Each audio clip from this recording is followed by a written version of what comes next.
Tere ja tere tulemast taas Autokirurgia kliiniku operatsioonisaali, kus täna on meil patsiendiks 3-liitrine kompressorlaadimisega bensiinimootor. Täpsemalt siis 3,0 TFSI tähisega CGVB võimsusega 220 kW ja pärineb see agregaat meil sõidukilt Audi A7 2012 aasta mudel. Miks on see mootor siin lõpuni lahti monteeritud kujul? Räägin kohe lähemalt. Klient tõi meile auto mõningate kaebustega. Sinna hulka kuulus siis vähenenud mootori võimsus, suurenenud kütusekulu, märgatavalt kõrgenenud õlikulu ja kõrvalised helid mootori töös. Mootori defekteerimise käigus sai meil väga ruttu selgeks, et kõiki põhjuseid ja lahendusi auto peal pakkuda ei ole võimalik. Seega sai see mootor maha tõstetud ja lahtivõtmise käigus on kõik diagnoosid määratud ja tegevuskava koostatud. Enne kui ma seletan siis täpselt lahti, mis konkreetse mootoriga juhtus ja mis on meie plaanid selle mootori korda tegemiseks, räägin niimoodi üldsõnaliselt põgusalt, mis asi on TFSI mootor.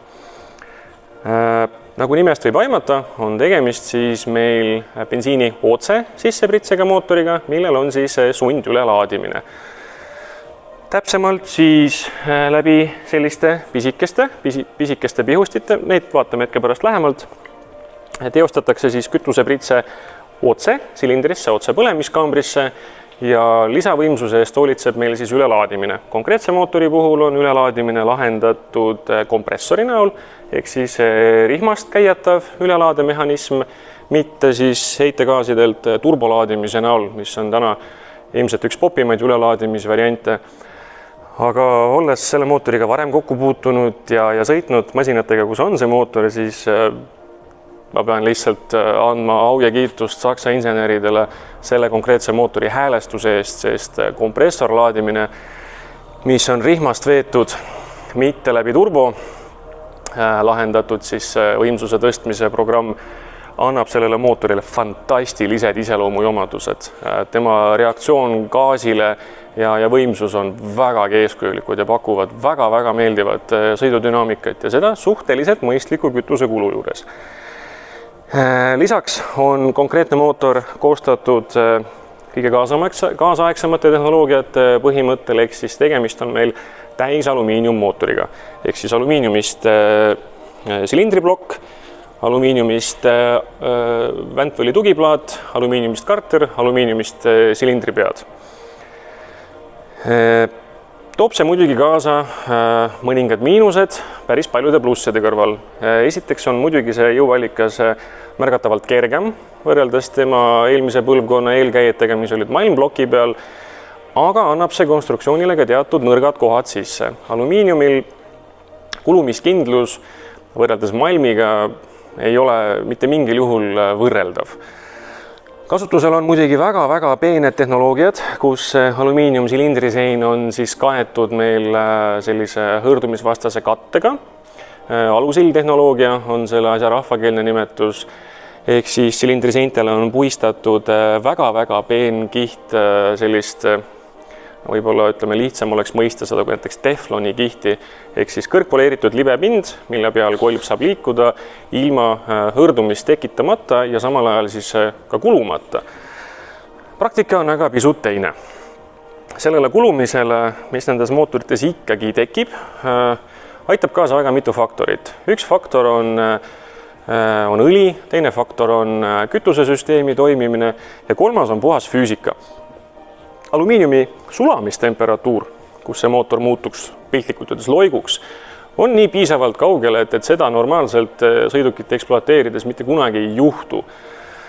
Aga see temperatuur, kus alumiinium muutub oma struktuurilt juba natukene pehmeks ja hakkab alluma deformatsioonidele, see temperatuur on kahjuks suhteliselt saavutatav auto peal.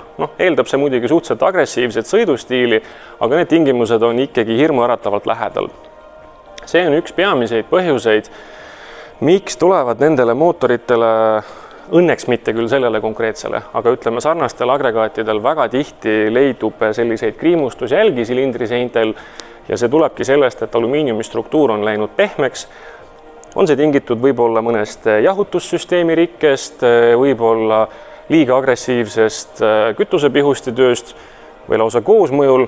See ei olegi praegu oluline, aga silindriseinte hävimine alumiiniummootoritel on kahjuks suhteliselt tavaline probleem.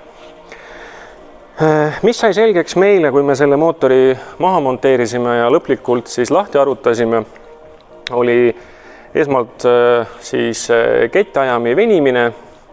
See on ka kindlasti omaette probleem, aga see ei vääri siinkohal enam niivõrd suurt äramainimist, sest siin olid palju põnevamad probleemid. Lahtivõtmise käigus me tuvastasime ka põhjuse, miks see mootor tarbis väga suures koguses õli. Ja põhjus oli see, et kolbidele õlirõnga äravoolud, õli äravoolu avad, mis on siis puuritud tehase poolt, need on natukene väiksed. Ma ei taha nüüd ühtegi inseneri solvata, miks ta valis just sellise strateegia nende avade teostamisel. Räägin lihtsalt praktilisest kogemusest. Need avad ei ole piisava suurusega, et tagada õli äravool. Need avad kipuvad ummistuma kõikidest põlemisjääkidest ja õlikõrbemisjääkidest, mis mootorisse sisse tahtmata tekivad. See rõngas ummistub, õli äravool kolvi pealt on häiritud ja õlil ei ole minna mitte kuhugi mujale kui põlemiskambrisse. Põlemiskambris otse loomulikult tekitab ta täiendavat nõgi, mis juba hakkab omakorda ummistama kütusepihustit ja sealt läheb lahti lumepall. Kõige suurem põhjus, miks see mootor sattus meile remonti, ongi tegelikult kinni kütusepihustites. TFSI mootoritel või mis tahes bensiini otse sisse pritse mootoritel on ääretult oluline kütusepihusti töö. See võib isegi öelda, et olulisem kui diiselmootoritel, sest et kütust on vaja pihustada meeletult korrektselt, täpselt õigesse alasse põlemiskambris, et saavutada kütuse normaalne põlemine ja tagada normaalne mootoritöö. Kui nüüd see pihusti ei pihusta kütust ette nähtud kohta, siis on võimalikud tagajärjed, kas kütuse sattumine silindriseintele, mis peseb maha siit õlikihi ja tekitab kulumise, või tekivad meil põlemiskambrisse mingisugused liigrikkad kütusealad, liigvaesed kütusealad, mis võib omakorda kaasa tuua detonatsioone. Ja detonatsioonid ehk siis mikroplahvatused mootoris sees ei saa mitte kunagi lõppeda hästi. Konkreetne mootor on küll varustatud mitme detonatsiooni anduriga, mille ülesandeks on anda mootori juhtblokile tagasisidet, et põlemistingimused mootoris ei ole korrektsed ja mootori elektroonika saab teatud piirides teha korrektuure siis kütuse doseerimises ja kütuse süütamises. Seda muidugi ainult teatud piirides. Ükski elektrooniline programm või seadeldis ei suuda reaalset rauda ikkagi mõjutada nii palju, et tema töö muutuks. Mis siis juhtub selle pihustiga, miks see nii oluline on? Kuna see pihusti üsnagi sarnaselt diiselmootoritele on paigaldatud otse põlemiskambrisse, mitte sisselaskedrakti, siis see vaene pihusti on tutvustatud otse põlemiskambris toimuvale, ehk siis tema kogeb leeki, tahma, rõhke, kõiki neid ebameeldivaid töötingimusi, mis on mootoris sees. Ja kui sellest oleks veel vähe, võtame juurde siia õlikulu, ehk siis meil tekib liignõgistumine ja see kütusepihusti otsik ummistub lihtsalt sellest talle peale ladestunud sodist, väljenduse pärast, ning kütusepihusti töö ei ole enam korrektne, kütus hakkab sattuma, kuhu jumal juhatab ja sealt läheb lahti lumepall. Ja seda lumepalli nägime me kusjuures ka selle mootori peal. Kui me näiteks lähemalt vaatleme ühte kolbidest, ühte 6 kolvist, mis on sellest mootorist välja tõstetud, ta on meil juba pestud, sest et muidu ei oleks teda isegi kinnastega võimalik käes hoida. Siin me saame siis vaadelda neid õli äravoolu avasid, neid on siis kummalgi pool seelikut 4 tükki meile antud, millegi pärast sõrme poolt meil ei ole, aga hea küll, las see jääda konstruktorite südametunnistusele. Aga kui me vaatame lähemalt, siis me näeme sellist nii-öelda näritud serva siin rõngaste alas. Siin on mitmeid põhjuseid, miks on see juhtunud, aga üldiselt me saame öelda, et see kolb on prügi kahjuks tänase seisuga. Ja siin üks kolb, ma nüüd ei teagi päris täpselt, kus ta meil siin laual asub, oli meil ka siis põlemiskambri servapoolte sulamisjälgedega. See on konkreetne viide detonatsioonile.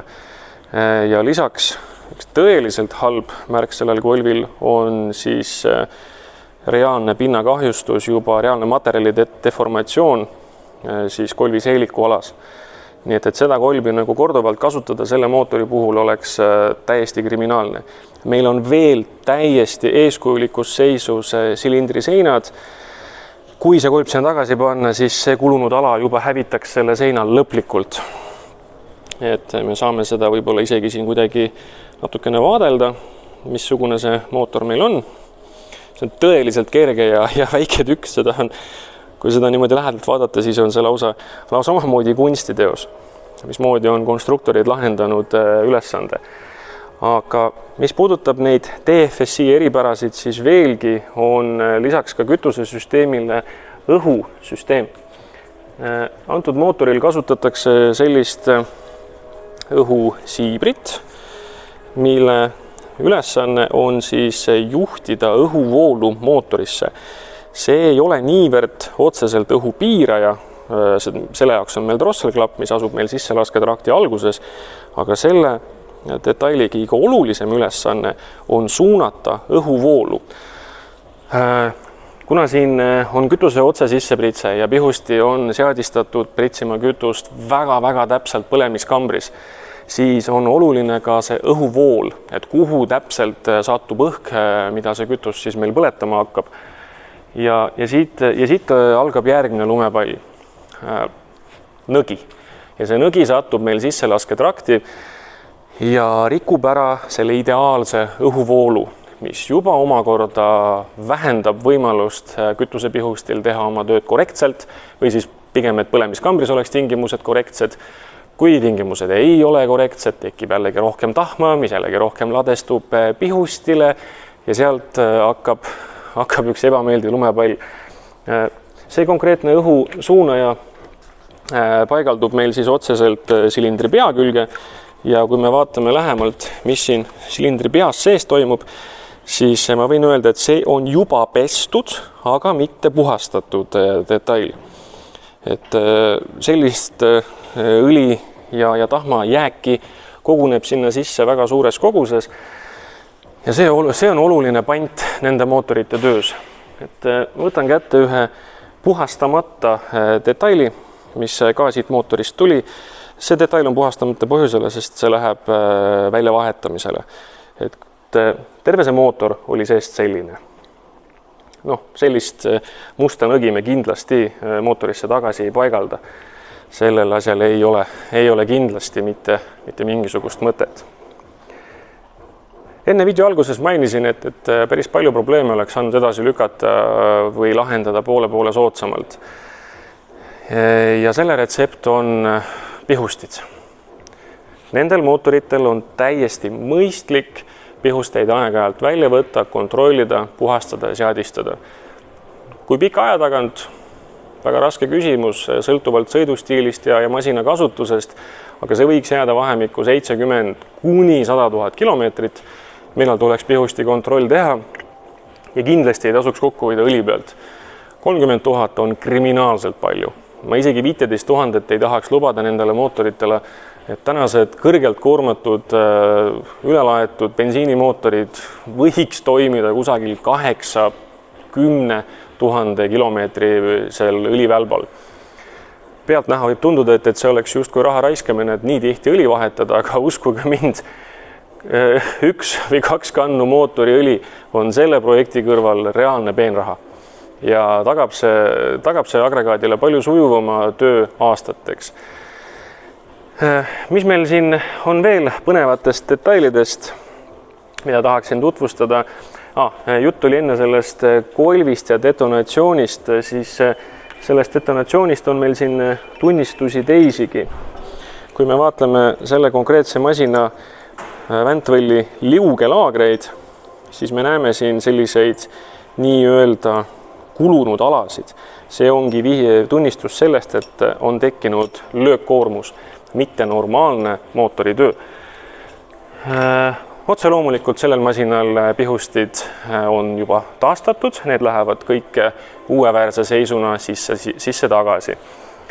Kolvid tuleb meil välja vahetada, plokikaaned me korrastame, õhukanalid me korrastame, kettajami vahetame välja ja otse loomulikult koos kõikide siia juurde kuuluvate tihendusmaterjalidega teeme sellest masinast taas kord masina.